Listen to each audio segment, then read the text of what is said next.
आज हमने टॉपिक लिया है पार्लियामेंट ऑफ इंडिया।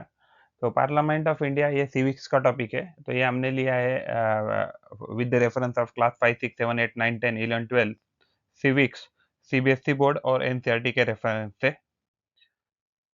ये ओल्ड पार्लियामेंट्री बिल्डिंग है और ये न्यू पार्लियामेंट्री बिल्डिंग है।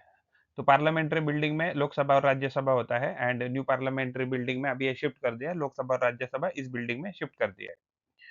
तो अगर ओल्ड लोकसभा की बात करें तो ये जो स्ट्रक्चर है ये में एग्जैक्टली हम यहाँ ग्रीन कारपेट देख सकते हैं। तो ये ग्रीन कारपेट लोकसभा डिनोट करता है और यहाँ जो रेड कारपेट है वो रेड कारपेट राज्यसभा डिनोट करता है। ये ओल्ड लोकसभा हाउस है और ये ओल्ड राज्यसभा हाउस है।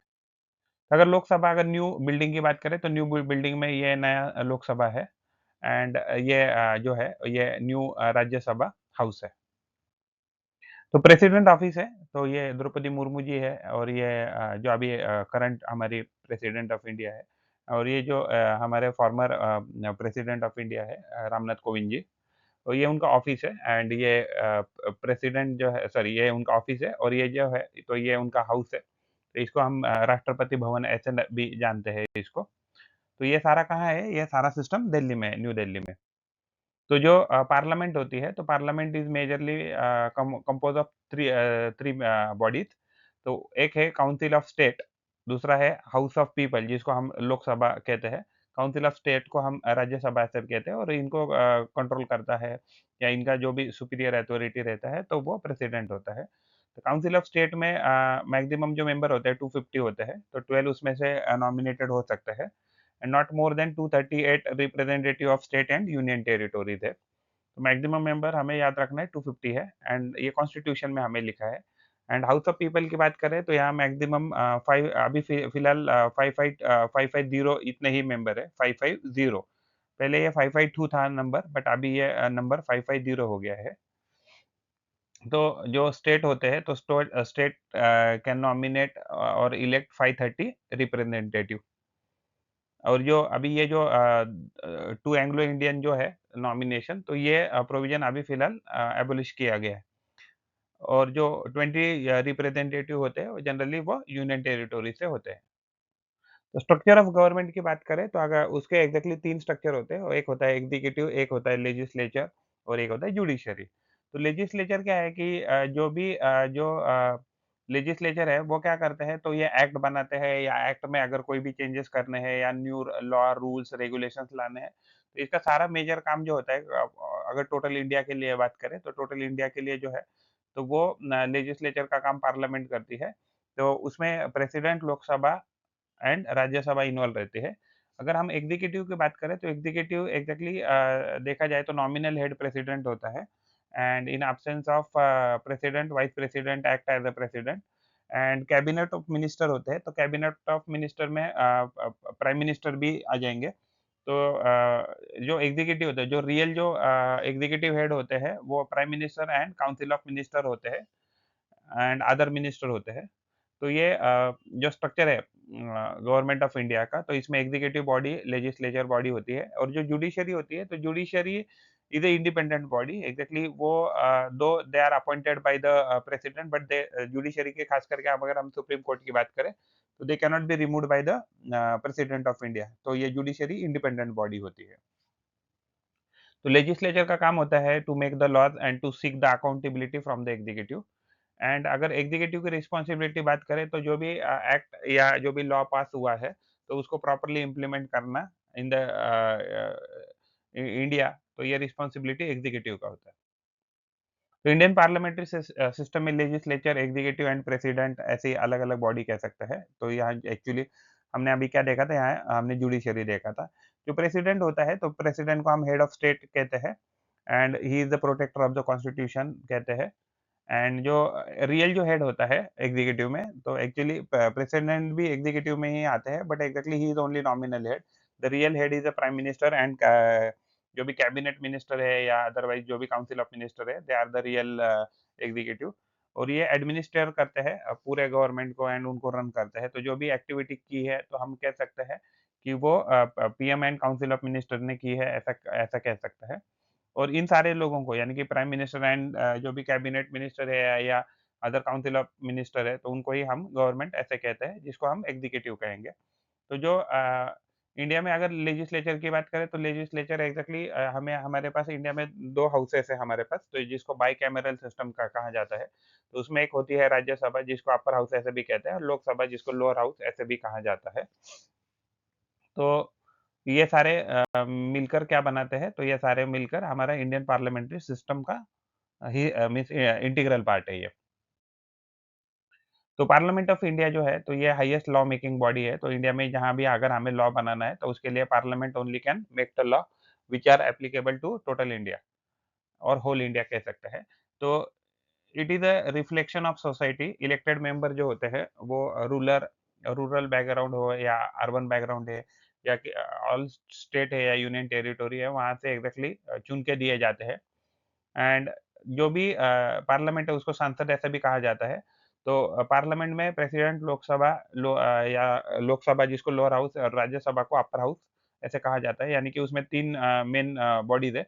प्रेसिडेंट पार्लियामेंट में 3 मेन बॉडीज़ है, प्रेसिडेंट, लोकसभा एंड राज्यसभा। तो इंडिया में बाइकैमरल स्ट्रक्चर यानी कि 2 हाउस का स्ट्रक्चर है। उसकी वजह से पीपल का जो पार्टिसिपेशन है, कॉमन सिटीज़न है या कॉमन पीपल है, उनका पार्टिसिपेशन डिसीजन मेकिंग में आ जाता है। क्योंकि वो क्या करते हैं, चुन के अपने डायरेक्टली लोग चुन के देते हैं लोकसभा में, कि जो उनको रिप्रेज़ेंट करते हैं या उनके कॉन्स्टिट्यूएंसी या उनके रीजन को, उनको कॉमन लोगों को वो रिप्रेज़ेंट करते हैं, हम ऐसे कह सकते हैं। तो राज्यसभा जो है, तो वो ये स्टेट को रिप्रेज़ेंट करता है। लोकसभा जो है, तो वो रिप्रेजेंट करता है पीपल या सिटीजन ऑफ इंडिया को कह सकते हैं। तो जो मेंबर होते हैं पार्लियामेंट के, तो उसको सांसद ऐसे भी कहा जाता है। एंड इवन जो मेंबर है उसको पार्लियामेंट में मेंबर ऑफ पार्लियामेंट ऐसे भी कहा जाता है। तो जो गवर्नमेंट होती है, टू फॉर्म अ गवर्नमेंट, जो भी पॉलिटिकल पार्टी, खास करके गवर्नमेंट कौन बना सकता है, तो लोकसभा में जो भी मेजॉरिटी में पार्टी है वो गवर्नमेंट बना सकती है। तो गवर्नमेंट जो है, तो पॉलिटिकल पार्टी जिसके पास भी मेजॉरिटी सीट है इलेक्शन में जीते हुए, एंड जिनके पास मेजॉरिटी है 270 सीट और अबव, तो वो क्या कर सकता है, तो दे कैन फॉर्म अ गवर्नमेंट। तो सीट और कुछ सीट जो होते हैं, खास करके अगर हम लोकसभा की बात करें, तो लोकसभा में सीट रिजर्व किए जाते हैं for scheduled caste, scheduled tribe and woman के लिए।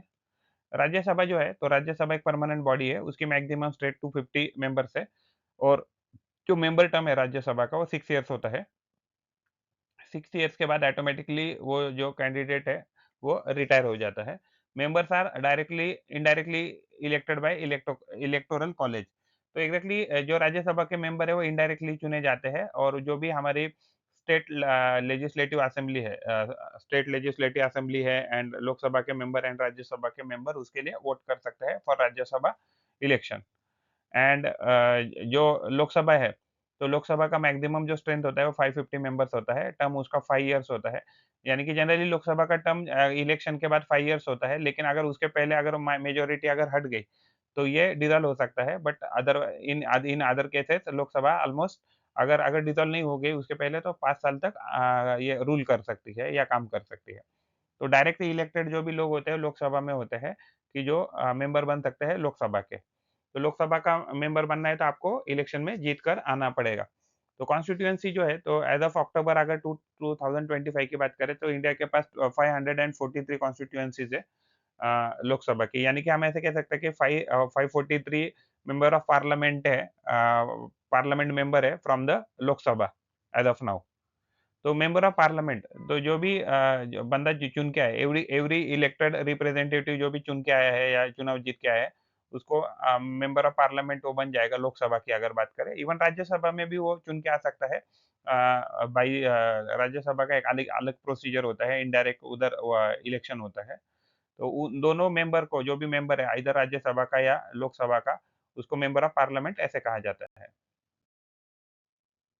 तो फंक्शन क्या होते हैं पार्लियामेंट के? तो पार्लियामेंट लॉ बना सकती है, कंट्रोल कर सकती है गवर्नमेंट को, गाइड कर सकती है गवर्नमेंट को, या इन्फॉर्म कर सकती है गवर्नमेंट को, जो government represent the people will. यानी कि अगर लोगों की कुछ बातें हैं, अगर उनको ये जो गवर्नमेंट है उस वहाँ तक सुनाने के लिए पार्लियामेंट मदद करता है या काम करता है। तो इंडिया में पार्लियामेंट्री फॉर्म ऑफ गवर्नेंस है, तो पार्लियामेंट्री फॉर्म ऑफ गवर्नेंस वो भी बाइकैमरल, यानी कि एक राज्यसभा और एक लोकसभा, और उनको कंट्रोल करता है प्रेसिडेंट। तो टू सिलेक्ट एन एग्जीक्यूटिव, तो पार्लियामेंट एग्जीक्यूटिव को सिलेक्ट कर सकती है। कोएलिशन गवर्नमेंट क्या होता है कि जब भी मान लीजिए इलेक्शन में अगर मान लीजिए किसी भी पार्टी को मेजॉरिटी नहीं है, तो उस पर्टिकुलर टाइम में अगर 2 या 2 से ज़्यादा पार्टी अगर एक साथ आ जाती है टू फॉर्म अ गवर्नमेंट, तो उसको हम कोएलिशन गवर्नमेंट कह सकते हैं। तो प्राइम मिनिस्टर जो होता है, तो वो लीडर ऑफ गवर्नमेंट होता है, जो-जो भी करंट गवर्नमेंट है, तो अभी नरेंद्र मोदी जी है, जो हमारे प्राइम मिनिस्टर ऑफ इंडिया है, तो he is the leader of government हम कह सकते हैं उनको, and he is the leader of ruling party भी कह सकते हैं। काउंसिल ऑफ मिनिस्टर क्या होता है? प्राइम मिनिस्टर जब चुन के आता है, मीन्स प्राइम मिनिस्टर का जब चुनाव हो जाता है, जब यानी कि उनको प्रेसिडेंट अपॉइंट करते हैं, तो उसके बाद प्राइम मिनिस्टर जो है, तो वो दूसरे अदर मेंबर्स को भी सजेस्ट कर सकते हैं कि कौन मंत्री बनेगा या कौन मिनिस्टर बनेगा। तो council of minister selected and recommended by prime minister to the president for appointment. यानी कि एग्ज़ैक्टली हम ऐसे कह सकते हैं कोई भी अगर मंत्री बना है, तो that is because of the prime minister of India, क्योंकि वो ही उनको सिलेक्ट करता है और रिकमेंड करता है प्रेसिडेंट फॉर द अपॉइंटमेंट। तो एग्जीक्यूटिव क्या है? एग्जीक्यूटिव यानी एक ग्रुप ऑफ पीपल है which works in unity to implement the laws pass by the parliament often termed as government. तो गवर्नमेंट को ही हम क्या कहेंगे या गवर्नमेंट मेंबर को ही हम क्या कहेंगे? तो एग्जीक्यूटिव ऐसे कहेंगे। मिनिस्टर क्या है? तो मिनिस्टर को अलग-अलग एग्ज़ैक्टली पोर्टफोलियोज़ दिए हैं, अलग-अलग डिपार्टमेंट दिए हैं कि जो उनको एडमिनिस्टर करने हैं। तो they are responsible for public administration, public wellbeing and education हो, फाइनेंस हो या जो भी अदर वर्क उनको असाइन किया गया हो, तो ये सारा काम मिनिस्टर को करना पड़ता है। तो पार्लियामेंट का रोल क्या होता है? तो पार्लियामेंट लॉ बना सकती है, तो ये सुप्रीम लेजिस्लेटिव बॉडी है इन इंडिया, यानी कि इंडिया में हाईएस्ट अगर कोई लॉ मेकिंग बॉडी है तो पार्लियामेंट है, and it is responsible for creating the laws in the country. तो पार्लियामेंट यूनियन लिस्ट में, स्टेट लिस्ट पे एंड कॉन्करेंट जो लिस्ट है, जो कॉन्स्टिट्यूशन में दिया है, तो उसके ऊपर एक्ट बना सकती है, लॉ बना सकती है। अगर इमरजेंसी की केस है, तो उस केस में अगर मान लीजिए अगर राज्यसभा को लगता है कि जो स्टेट लिस्ट में जो भी सब्जेक्ट दिए हैं, तो उसके ऊपर पार्लियामेंट ने लॉ बनाना चाहिए, तो Rajya Sabha has a special power, तो राज्यसभा इसके लिए अप्रूवल दे सकती है लोकसभा को, and they can make a law which is listed in a state list. तो कॉन्स्टिट्यूशनल अमेंडमेंट, अगर कॉन्स्टिट्यूशन को अमेंड करना है, तो उसकी पावर सिर्फ हमारे इंडिया में पार्लियामेंट के पास है। Only parliament has the power to amend the constitution. लेकिन जभी भी हम कॉन्स्टिट्यूशन को अमेंड करना है, तो हमें एन्श्योर करना है कि जो बेसिक स्ट्रक्चर है कॉन्स्टिट्यूशन का, तो उसको हम चेंज ना करें। तो गवर्नमेंट जो कंट्रोल है, तो पार्लियामेंट जो होती है गवर्नमेंट पे कंट्रोल रखती है। Controls and guide the national government which is formed by the elected representative. यानी अगर मान लीजिए कोई जो मंत्री है, मिनिस्टर उनको चुन के दिया है, लेकिन वो प्रॉपर्ली काम नहीं कर रहे, तो उनको कंट्रोल करने का काम भी या सुपरवाइज़ करने का काम भी पार्लियामेंट ही करती है। तो सिटीजन पार्टिसिपेशन, अगर हम लोकसभा की बात करें तो वहाँ डायरेक्टली इलेक्टेड रिप्रेजेंटेटिव होते हैं, जो डिसीजन मेकिंग में डायरेक्टली, इनडायरेक्टली वो लीडर्स जो भी वहाँ के लोकल इश्यूज़ है उनके रीजन के, तो वो पुट फोर्थ कर सकते हैं इन Lok Sabha as well as in Rajya Sabha. Ensure government remains accountable to citizen people, तो पार्लियामेंट का काम है टू एंश्योर करना कि गवर्नमेंट जो है तो वो लोगों के लिए अकाउंटेबल हो, या सिटीजन जो है या पीपल ऑफ इंडिया है तो उनके लिए अकाउंटेबल हो। तो पार्लियामेंट वर्किंग की अगर बात करें तो सबसे पहले जब चालू हो जाता है पार्लियामेंट, तो सबसे पहले क्वेश्चन आवर होता है 1 घंटे का। तो फर्स्ट आवर ऑफ सेशन, जिसमें मेंबर दूसरे जो पार्लियामेंट के जो गवर्नमेंट के मिनिस्टर हैं उनको क्वेश्चन पूछ सकते हैं अबाउट देयर एडमिनिस्ट्रेटिव एक्टिविटी। तो जो भी मिनिस्टर इन क्वेश्चन है, तो उसको रिस्पॉन्ड करना पड़ता है पार्लियामेंट को। यानी कि it is the duty of the minister to respond to the question. वो एग्ज़ैक्टली जो मिनिस्टर है वो ओरली भी आंसर दे सकता है या राइटिंग में भी दे सकता है, depending on the nature of the question. तो अपोज़िशन जो पार्टी है वो जनरली वो चेक रखती है, जो भी गवर्नमेंट है वो सही से काम कर रही है क्या नहीं है, और उनके फंक्शनिंग के बारे में या उनके पॉलिसी के बारे में क्वेश्चन उठाना या क्वेश्चन रेज़ करना या उनसे एक्सप्लेनेशन माँगना, तो ये सारा काम अपोज़िशन पार्टी का होता है। तो ज़ीरो आवर क्या होता है कि ज़ीरो आवर में मान लीजिए फर्स्ट आवर हमारा सेशन हो गया, 11 को लगभग चालू हो जाता है पार्लियामेंट, 11 ओ क्लॉक 11 एएम को। तो 1 घंटे के बाद यानी कि लगभग 12 बजे के बाद अगर कोई अर्जेंट अगर इश्यू है, तो तो जो ज़ीरो आवर होता है, it allows MPs to raise matters of urgent public importance without any prior notice. तो इधर जो है तो MPs directly without prior notice can raise a question. तो जो टाइमिंग होता है, टाइमिंग लगभग 12 ओ क्लॉक आफ्टरनून में होता है जनरली ज़ीरो आवर का। तो या इस पर्टिकुलर टाइम पे क्वेश्चन पूछा जाता है पर्टिकुलर गवर्नमेंट को या मिनिस्टर को। तो प्रोसीजर इसके बारे में कुछ मेंशन नहीं है कॉन्स्टिट्यूशन में, ज़ीरो आवर के बारे में, not even given in parliamentary rule also. तो ये एक यूनिक इन्फॉर्मल पार्लियामेंट्री इनोवेशन है कि जिसमें अर्जेंट बेसिस पे क्वेश्चन पूछे जाते हैं by opposition party to generally to the government. तो इसमें कौन-कौन से क्वेश्चन रेज़ किए जा सकते हैं, तो अर्जेंट जो नेशनल इंटरेस्ट के लिए जो अर्जेंट है या कॉन्स्टिट्यूशनल जो इश्यूज़ है, तो ये मैटर्स जो है वो रेज़ किए जा सकते हैं। एंड जो वर्किंग होता है पार्लियामेंट का, तो पार्लियामेंट अलग-अलग सेशन कंडक्ट करता है during their functioning and working. तो बजट जो होता है, तो बजट जनरली होता है बजट सेशन जो होता है वो फरवरी टू मई के पीरियड में हम देख सकते हैं। मानसून सेशन जो होता है, तो जब राज्यसभा और लोकसभा काम करती है, तो ये जुलाई टू अगस्त के पीरियड में हम दिखता है। एंड विंटर जो सेशन होता है, वो नवंबर टू दिसंबर के पीरियड में विंटर सेशन होता है पार्लियामेंट का। तो कुछ स्पेशल सेशन भी होते हैं, जैसे एडहॉक सेशन, एडहॉक बेसिस पे कुछ सेशन है कि जो अर्जेंट नीड पे या to commemorate significant national event, यानी कि कुछ अगर कोई बहुत नेशनल लेवल पे कुछ बहुत बड़ा इंपॉर्टेंट इवेंट इवेंट है, तो उसको ये करने के लिए, हैंडल करने के लिए स्पेशल सेशन भी बुलाए जाते हैं। तो लेकिन ये बजट सेशन, मानसून सेशन और विंटर सेशन हम लगभग हर साल देखते ही है। तो जॉइंट सेशन भी होते हैं। कभी-कभी कुछ बिल जो है गवर्नमेंट के, तो वो पास नहीं हो जाते हैं, आइदर लोकसभा में पास नहीं होते हैं या राज्यसभा में पास नहीं होते। तो उस पर्टिकुलर केस में क्या करते हैं, जो प्रेसिडेंट होते हैं वो जॉइंट सेशन बुलाते हैं, यानी लोकसभा एंड राज्यसभा एंड लोकसभा जो क्या होता है कि उनका जॉइंट सिटिंग होता है। तो उस जॉइंट सिटिंग में जो भी चेयरमैन रहेगा या प्रिसाइडिंग ऑफिसर रहेगा, तो वो कौन रहता है? तो लोकसभा का स्पीकर होता है। तो लेम डेस्क सेशन भी होता है, ये फाइनल सेशन होता है ऑफ आउटगोइंग लोकसभा। उसके बाद क्या होता है कि जो भी नई चुनकर जो इलेक्शन जीत कर आई है लोकसभा का, तो वो उनका स्टार्टिंग और इनका ये फाइनल सेशन होता है, जिसको लेम डक सेशन ऐसा भी कहा जाता है।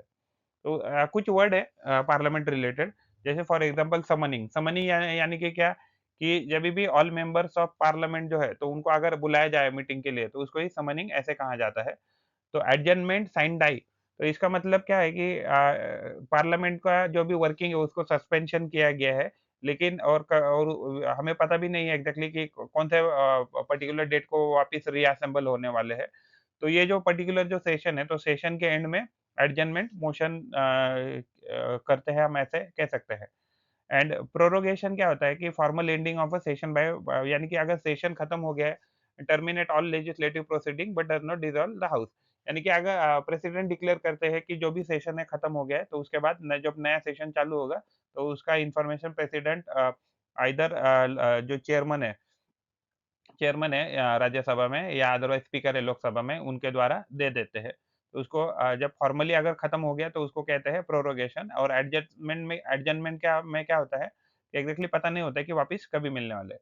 और डिसोल्यूशन क्या होता है कि जभी भी प्रेसिडेंट जो है, वो लोकसभा को टर्मिनेट कर देते हैं या उसको डिसॉल्व कर देते हैं, तो उसको डिसोल्यूशन ऐसे कहते हैं। तो पार्लियामेंट जो है, तो people elect their representative in Lok Sabha in election. तो लोग जो भी अपने चुने हुए लोग हैं, उनको भेज देती है लोकसभा में चुनकर या इलेक्शन में जितवाकर। जो बिल पैसेज, जो भी बिल है, तो बिल अगर लोकसभा में सबमिट किया जा सकता है या इंट्रोड्यूस किया जा सकता है या राज्यसभा में इंट्रोड्यूस किया जा सकता है। और लेकिन अगर दोनों, यानी कि लोकसभा और राज्यसभा, अगर ऑर्डिनरी बिल है, तो लोकसभा या राज्यसभा उन दोनों का जब भी अप्रूवल हो जाएगा, तो उसके बाद जब उसके ऊपर प्रेसिडेंट सिग्नेचर करते हैं, तभी जाके वो एक्ट या लॉ बनता है। तब तक वो जो बिल है, वो लॉ नहीं बन सकता है। तो गवर्नमेंट फॉर्मेशन, तो जो भी चुनी हुई पार्टी है इलेक्शन में, खास करके हम लोकसभा की बात कर रहे हैं, तो उसमें जिसके पास भी मेजॉरिटी है, तो वो क्या कर सकती है, तो वो they can form their government in Lok Sabha. Lok Sabha में को ही हम गवर्नमेंट कह सकते हैं, क्योंकि all major people are the form government from there only. The government can not spend money without parliament approval, यानी कि जो पार्लियामेंट होती है उसके अप्रूवल बिना जो गवर्नमेंट है उसमें से एक एक रुपया भी नहीं निकाल सकती है फंड में से। Parliament can scrutinise government spending, अगर मान लीजिए गवर्नमेंट ने किस काम के लिए पैसा ले लिया, तो प्रॉपर्ली यूटिलाइज किया है कि नहीं किया है, तो ये पार्लियामेंट चेक कर सकती है। तो parliament can remove government from power by passing no confidence motion, यानी कि जो अपोजिशन पार्टी है, अगर उन्होंने ये मोशन अगर पास कर दिया कि जो करंट गवर्नमेंट है उनके ऊपर उनको ट्रस्ट नहीं है, तो अगर ये मेजोरिटी से अगर पास हो गया नो कॉन्फिडेंस मोशन, तभी क्या हो जाएगा, जो करंट लोकसभा है उनको रिज़ाइन करना पड़ेगा या प्रेसिडेंट उसको डिसॉल्व कर देते हैं। तो फेडरल जो स्ट्रक्चर है, फेडरल स्ट्रक्चर अमेंडमेंट जो है, यानी कि अगर पार्लियामेंट सुपरवाइज़ करती है, अगर मान लीजिए कोई भी कॉन्स्टिट्यूशनल अमेंडमेंट हो गया, जिसमें फेडरल स्ट्रक्चर के रिगार्डिंग अमेंडमेंट की गई है या फेडरल स्ट्रक्चर के चेंजेस हो गए हैं कॉन्स्टिट्यूशन के, तो इस पर्टिकुलर केस में जो लोकसभा, राज्यसभा, यहाँ से तो टू थर्ड मेजोरिटी से तो ये बिल पास होना ही चाहिए, प्लस जो स्टेट्स है इंडिया के, तो वहाँ भी वो टू थर्ड अप्रूवल मिनिमम आना चाहिए, तभी जाके ये फेडरल स्ट्रक्चर का जो भी चेंजेस है वो अप्रूव माना जाएगा। इम्पीचमेंट तो पार्लियामेंट जो है तो वो जो मोशन है, जैसे प्रेसिडेंट को इम्पीच करना या वाइस प्रेसिडेंट को रिमूव करना या जजेस है, तो जजेस ऑफ सुप्रीम कोर्ट को या हाई कोर्ट को इम्पीच करने का जो मोशन है या एक्टिविटी है, वो भी कर सकती है। If you like the effort and information, then please like video and subscribe the channel and provide your valuable comment in the comment box or WhatsApp number 8055638591। Thanks for watching। Thank you। पढ़ते रहिए, बढ़ते रहिए। Keep learning, keep growing। Thank you।